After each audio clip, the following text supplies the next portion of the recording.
When God asks for silence, the story of Ezekiel and the pain that couldn't speak. Ezekiel 24:15 to 27.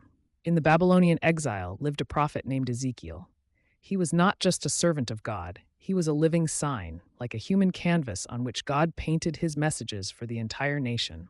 Through him, God spoke to the exiles, warning, comforting, and rebuking them. But one day, something happened that made even the prophet freeze in awe. The voice of the Lord came to Ezekiel on an ordinary day, but the words were unlike any he had ever heard before. God said, "Son of man, I am about to take from you the delight of your eyes, your beloved wife.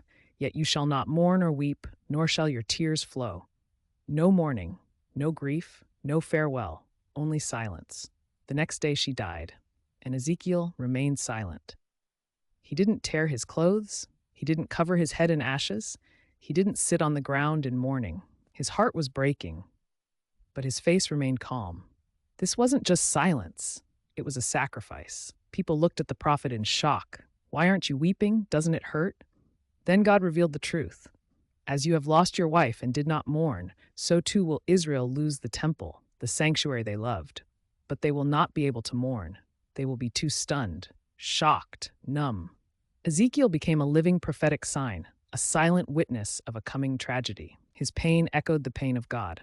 For God, too, endured loss, betrayed love, a destroyed sanctuary, and he was silent. This story is for those who suffer in silence, for the grief that has no words. It reminds us that sometimes God does not allow us to cry out because through our silence, he speaks to others. Even when we cannot weep, God sees our pain. When our voice is quiet, his heart still hears. Silence does not always mean indifference. Sometimes it is the deepest act of obedience and faith.